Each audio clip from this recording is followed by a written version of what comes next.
Assalamualaikum warahmatullahi wabarakatuh. Pada kesempatan kali ini, saya akan menjelaskan tutorial WinKSB dalam pengoperasian penyelesaian permasalahan transportasi. Tapi untuk video kali ini, saya hanya membahas mengenai langkah-langkah di metode pencarian solusi awal. Jadi kalau di perkuliahan, kita sudah kenal ada 3 metode.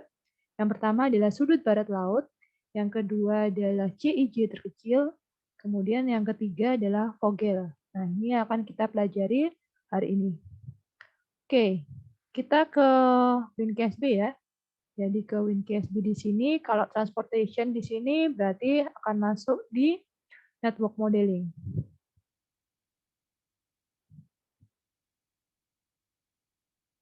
Misalkan saja kita punya permasalahan di sini, di new, kita pilih transportation. Fungsi tujuannya adalah meminimumkan, tapi biasanya nanti tergantung model ya. Kalau misalkan diminta untuk memaksimumkan, kita bisa memilih yang objektif kriteriannya di sini memaksimalkan. Kemudian kalau misalkan di situ adalah berkaitan matriks yang akan kita buat di situ nanti adalah matriks minimum atau di situ adalah matriks biaya, maka kita harus meminimumkan. Jadi tergantung permasalahan yang akan dibawa. Tapi ketika di situ yang matriks di dalam matriks transportation di situ adalah berupa pendapatan, ya berarti harus kita maksimumkan. Gitu. Oke, kita tulis berarti latihan. Number of sources-nya misalkan saja ada 5. Kemudian destination-nya misalkan ada 4. Kita klik OK. Nah, di sini adalah berarti ada 5 sumber dan ada 4 tujuan. Kemudian ini ada supply dan demand yang harus kita isi. Kita edit dulu ya. Jadi misalkan di sini kita ingin mengedit di sini, kita ke node names. Jadi node names di sini. Misalkan ini adalah pabrik 1, bisa diedit. Kemudian ini adalah pabrik 2. Sumbernya yang ketiga adalah pabrik 3. Kemudian ini adalah pabrik 4. Dan ini adalah pabrik 5. Kemudian kita punya gudang 1 misalkan, kemudian gudang 2, gudang 3, gudang 4. Jadi ini, kita klik OK.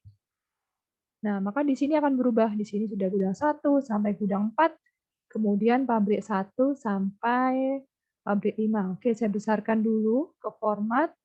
Kemudian fontnya saya besarkan, di sini misalkan jadi 18. Nah, oke, misalkan di sini pabrik 1 di sini bisa mensuplai sebanyak 40.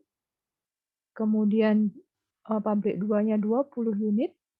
Kemudian di sini 60 unit. Kemudian ini adalah 30 unit dan ini 50 unit.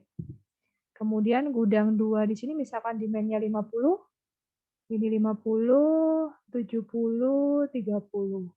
Nah, kalau kita lihat, ini keadaannya setimbang ya. Jadi ini kita punya totalnya di sini, kita punya 60, tambah 60, 120, 150, kemudian 200. Di sini juga 100, kemudian 200. Nah, ini yang saya sebut tadi adalah matriksnya ya, matriks kecil di sini. Kira-kira meminimumkan atau memaksimumkan. Jadi kalau kita bicara di sini biaya kirim dari pabrik 1 ke gudang 1, berarti kita harus minimumkan. Jadi misalkan ini adalah biaya per unitnya. Oke, ini.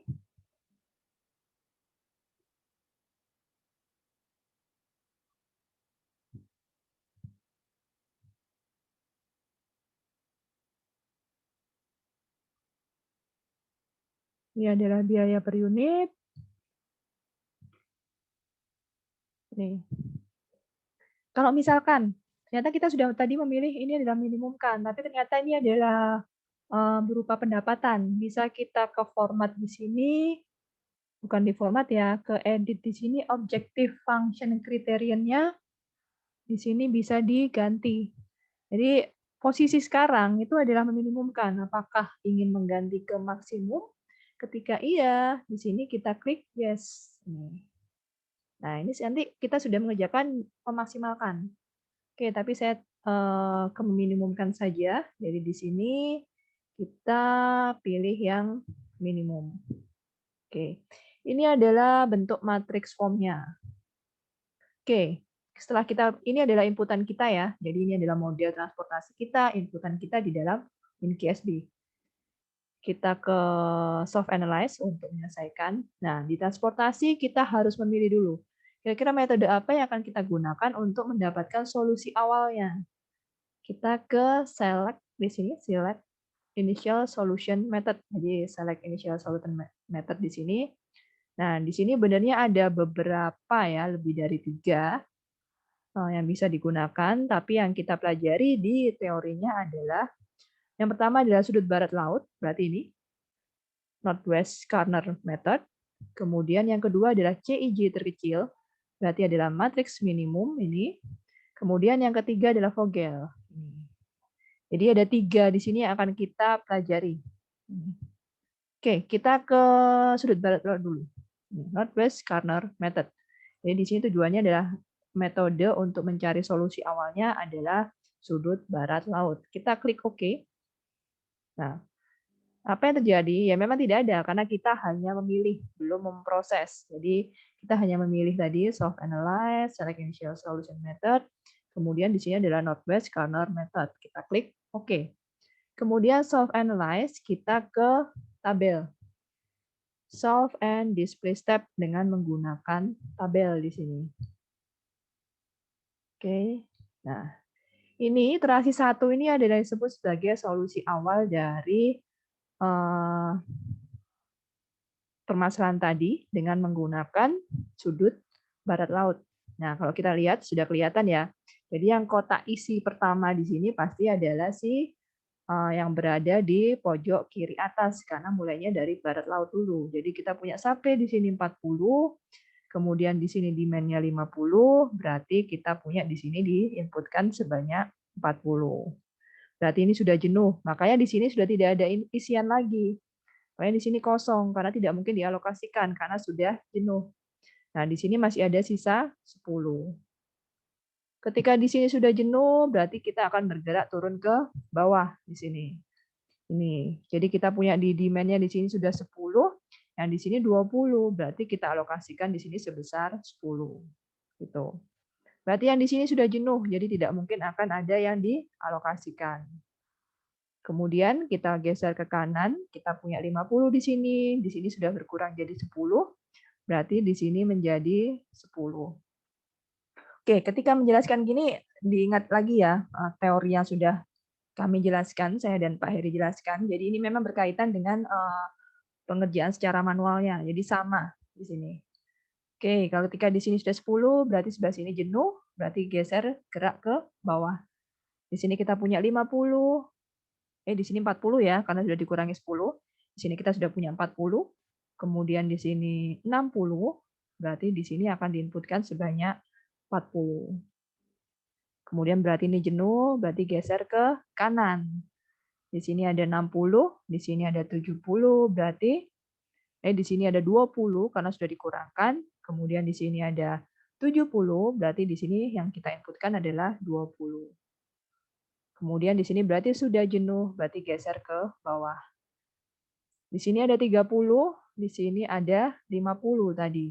Berarti kita alokasikan sebesar 30. Kemudian yang sebelah kanan sudah jenuh, berarti geser ke bawah. Itu juga dengan di sini. Berarti kita alokasikan 20 dan di sini 30. Nah, jadi sama. Jadi ini adalah manualnya ya. Tapi di WinQSB langsung jeret gitu, langsung keluar di sini. Jadi kalau kita lihat di sini kayak ular memang ya. Jadi ini adalah solusi awal dengan menggunakan sudut barat laut. Nah, ini kenapa kok ada dual P? Ini adalah penalti nanti ketika menggunakan Vogel nanti ini di sini. Kemudian ada tanda bintang 2 di sini. Ini mungkin nanti berkaitan dengan materi selanjutnya ya. Jadi ini tadi adalah solusi awal, berarti ini pengalokasiannya pabrik 1 ke gudang 1 dikirimkan 40. pabrik 2 ke gudang 1, itu dikirimkan 10 dan seterusnya. Dengan nilai fungsi tujuannya adalah ini 1020. Nih, ini adalah Z kita 1020. Nah, ini kok ada tanda bintang 1 dan bintang 2. Nah, ini berkaitan dengan uji optimalitas. Ini kebetulan memang di pertemuan ini kalian belum mendapatkan. Jadi ada uji optimalitas, sama seperti metode simplex, maka akan ada variabel masuk dan variabel keluar di sini. Kalau kita lihat di sini, variabel masuk itu yang bintangnya ada 2. Ini adalah variabel masuk. Kemudian variabel keluar ini adalah yang bintangnya 1. Jadi di sini kotak pabrik 2 dan gudang 1 akan menjadi variabel keluar. Kemudian kotak pabrik 5, gudang 1 akan menjadi variabel masuk. Jadi ini. Jadi tidak saya next-kan lagi, karena ketika saya next di sini, ini berarti kita akan sudah masuk di uji optimalitas. Nah, kalian belum dapat. Jadi ini adalah solusi awal kita dengan menggunakan metode sudut barat laut. Oke, kita back. Jadi kalau kita lihat di sini, biayanya 1020 ya, sudut barat laut. Oke, kita back. Sekarang kita coba menggunakan, kita gunakan adalah matriks minimum, atau di sini adalah CIJ terkecil, cost terkecil. Kita klik OK. Dengan persoalan yang sama, kemudian self analyze, kemudian display step. Nah, ternyata di sini biayanya lebih minimum lagi. Di sini 590, tadi masih 1000-an. Bagaimana dengan si CIJ terkecil di sini? Berarti dia akan mulai dari cost-nya yang paling kecil. Di sini ada 1, kemudian di sini ada 1. Kalau kita lihat di sini yang dikerjakan dahulu adalah si pojok atas ya. Di sini kita punya 40, kemudian di sini punya 30, berarti kita alokasikan sebesar 30. Jadi WinKSB akan mengambil kotak yang paling depan atau yang paling awal di situ. Oke, di sini ada 30. Jadi di sini berarti sudah jenuh. Kemudian akan diambil atau dipilih cost terkecil selanjutnya, berarti adalah yang di sini. Kita punya 50-50, berarti kita alokasikan sebesar 50 di sini. Berarti ini sudah jenuh, ke kanan dan ke atas di sini sudah jenuh. Kemudian cost terkecil selanjutnya, itu berarti kalau ini tadi kan sudah jenuh ya, berarti kita ambil yang 2 di sini. 2 di sini. Kita punya 40, kita punya 70. Di sini sudah berkurang ya, 40 kurangi 30 berarti jadi 10. Kita punya 10 dan 70, berarti kita alokasikan sebesar 10 di sini. Berarti sudah jenuh ke bawah. Sudah jenuhnya ke kiri ya. Di sini sudah karena sudah 40. Dan di bawah di sini masih kita punya 60. Kita pilih lagi, cost terkecilnya yang mana lagi? Ternyata cost terkecilnya adalah 3, berarti kita alokasikan di sini. Alokasi, ya, terkecilnya di sini. Berarti di sini ada 60, kemudian di sini ada, tadi adalah 60 juga. Jadi di sini jenuh ke kanan dan juga ke bawah. Jadi ini adalah solusi awalnya. Oke, kemudian yang namanya variabel basis, dan sebelum masuk ke iterasi selanjutnya, nanti akan ada checkingnya adalah jumlah variabel basis itu harus sama dengan M ditambah N dikurangi 1. M ditambah N dikurangi 1. Maksudnya M di sini adalah banyaknya sumber, ditambah banyaknya tujuan, dikurangi 1. Itu berarti harus sama dengan variabel basisnya. Ini yang disebut variabel basis itu adalah kotak isi. Ini kotak isinya ada berapa? 1, 2, 3, 4, 5, kemudian ada 6. Ada 6 kotak isi. Jadi yang ada angkanya ini 10, 30, 20, 60, 30, dan 50. Ini adalah kotak isi, berarti ada 6. Padahal di sini banyaknya sumber itu adalah 5, banyaknya tujuan adalah 4, jadi 5 tambah 4 berarti menjadi 9, dikurangi 1 berarti menjadi 8. Padahal kita punyanya ada 6 aja. Padahal seharusnya variabel basis itu harus ada 8. Nah, makanya di sini muncul ada 0 di sini. Nanti ini akan diajarkan di teori ya. Jadi kenapa kok bisa muncul 0? Ini berkaitan dengan uji optimalitas. Makanya kita butuh 2 lagi kan tadi variabel basis. Jadi letakkan 0 di sini dan juga ada di sini. Jadi, kenapa kok muncul 0 di sini? Karena tadi, bahwa syarat banyaknya variabel basis atau banyaknya kotak isi itu harus sama dengan sumber ditambah tujuan dikurangi 1. Kalau kita back-kan lagi ke tadi, metode sudut barat laut, kita solve and display step. Kotak isinya berapa? 1, 2, 3, 4, 5, 6, 7, 8. Ternyata sudah 8, makanya di sini kita tidak perlu ada 0 tadi, karena sudah 8, sudah cocok. Ketika kita gunakan CEJ terkecil, di sini ternyata ada kondisi dia itu banyaknya variabel basis, dan di sini tidak sama dengan banyaknya sumber ditambah tujuan dikurangi 1, makanya diletakkan 0 ada di sini. Itu. Nanti peletakannya gimana kami jelaskan di teori. Ini. Jadi amannya keuntungannya dari sudut barat laut adalah dia selalu banyaknya dari variabel basisnya itu sama. Jadi kita tidak perlu menambahkan 0. Tapi keburukannya adalah dia itu nilai fungsi tujuannya di sini tidak bisa kecil. Padahal kita kan harus meminimumkan. Tapi kalau di CEJ terkecil, dia karena kemungkinan untuk kondisi seperti ini, kekurangan variabel basis itu sering sekali. Ini adalah kondisi ini ya, maksudnya ketika kondisi di mana kita variabel basisnya itu tidak sama dengan M plus N kurangi 1, itu namanya adalah kondisi degenerate. Jadi kita jelaskan di perkuliahan. Jadi ini adalah kondisi degenerate, makanya kita harus menambahkan variabel basis agar jumlahnya itu seperti yang kita inginkan. Jadi ketika kita sudah menambahkan variabel basis ini, berarti kita sudah bisa masuk ke uji optimalitas. Jadi nanti akan ada variabel masuk dan variabel keluar. Ini pasti belum optimal. Cirinya apa? Karena tidak ada kata final. Kalau sudah optimal pasti ada kata final.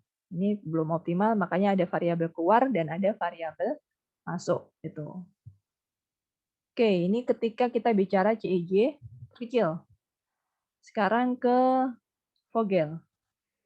Kita ke Vogel, kita klik OK, ke Solve and select display step. Oke. Ini. Ternyata menggunakan Vogel, kita lihat di sini, langsung final. Jadi dia langsung optimal di sini. Langsung final. Jadi dengan menggunakan Vogel, di sini ternyata sudah langsung optimal. Oke, bagaimana dengan si Vogel itu sendiri? Jadi dia adalah menggunakan penalti ya. Jadi terkecil pertama dikurangkan dengan terkecil kedua. Ini adalah hasil akhir ya. Jadi ini adalah kolom penalti. Jadi akan ada pengurangan pertama, kemudian dikurangi dengan minimum berikutnya. Itu adalah penaltinya berapa. Itu. Jadi kalau kita lihat di sini, yang paling besar di sini adalah si 3, kemudian kita pilih biaya yang paling rendah. Maka kita akan dapatkan objective function-nya di sini adalah 470. Jadi nih, Vogel memang lebih lama ya prosesnya ya. Dia itu harus mengulang lagi, menghitung penalti, kemudian kita selesaikan. Penalti lagi kita selesaikan. Tapi ternyata dia cukup hanya satu iterasi saja di sini sudah langsung optimal di sini. Ini adalah solusi optimalnya. Kalau kita lihat apakah sudah sama jumlah variabel basisnya, 1, 2, 3, 4, 5, 6, 7, 8. Nah, sudah cukup. Ya, jadi ada 8 variabel basis di sini. Berarti ya sudah selesai. Oke. Sekarang oke. Saya tadi sudah memperkenalkan kondisi degenerate. Jadi degenerate itu adalah kondisi ketika jumlah variabel basisnya itu tidak sama dengan M ditambah N dikurangi 1. M-nya itu adalah banyaknya sumber di sini. Kemudian N-nya adalah banyaknya tujuan dikurangi 1. Oke, ada lagi namanya adalah kondisi ini. Tidak setimbang. Dikatakan tidak setimbang ketika jumlah supply-nya dan demand-nya tidak sama. Ini tadi kan sama ya, supply-nya di sini adalah 200, demand-nya juga 200. Oke, misalkan ini saya kurangi jadi 30. Nah, ini kan kondisi tidak setimbang. Apa sih yang terjadi? Ini kalau kita pilih misalkan ada sudut barat laut, kita klik OK. Nah, ternyata di sini ada pabrik tambahan, namanya adalah unfilled demand, yang disebut sebagai dummy. Jadi pabrik bujuk-bujukan. Ini jadi pabrik ini tuh sebenarnya nggak ada. Tapi untuk proses iterasi kita untuk menyelesaikan permasalahan ini, maka kita harus menambahkan pabrik dummy yang jumlahnya nanti di sini ini sama dengan supply yang dibutuhkan. Kalau kita lihat di sini ya, ini seharusnya bukan minus 50 ya, tapi adalah 20 ya, agar seimbang. Dan di sini tidak perlu diminuskan. Ini biasanya WinKSB di sini meminuskan di sini. Jadi sebenarnya cukup ikuti seperti manual di sini. Tuh. Kemudian proses iterasi lainnya sama di sini. Jadi ketika kondisi seimbang pasti akan ada dummy di sini.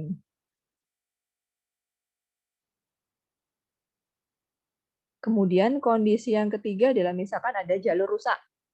Misalkan pabrik 2 itu nggak mungkin mengirimkan barang ke gudang 2. Jadi biasanya itu adalah di strip atau gitu. Tapi kalau di WinKSB jangan menginputkan apa-apa. Jadi dikosongi saja.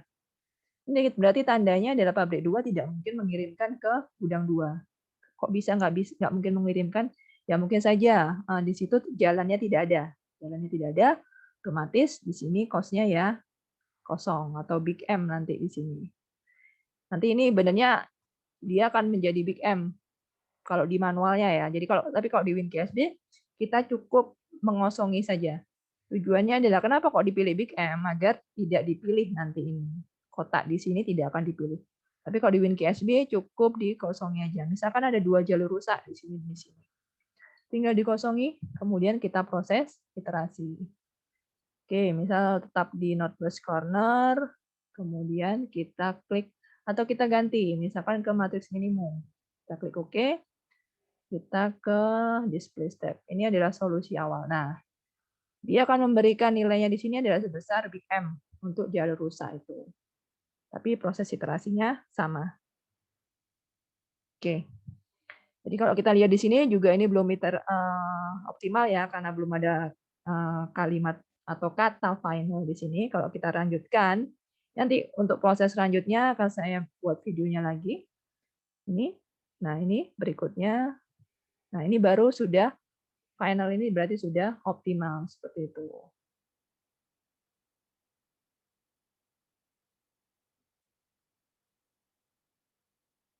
Oke, saya kira cukup sekian video untuk pengenalan WinKSB dalam menyelesaikan permasalahan transportasi, tapi di sini hanya sampai di solusi awal. Saya kira cukup seperti ini ya, nanti bisa dipelajari dari modulnya juga. Oke, saya akhiri. Wassalamualaikum warahmatullahi wabarakatuh.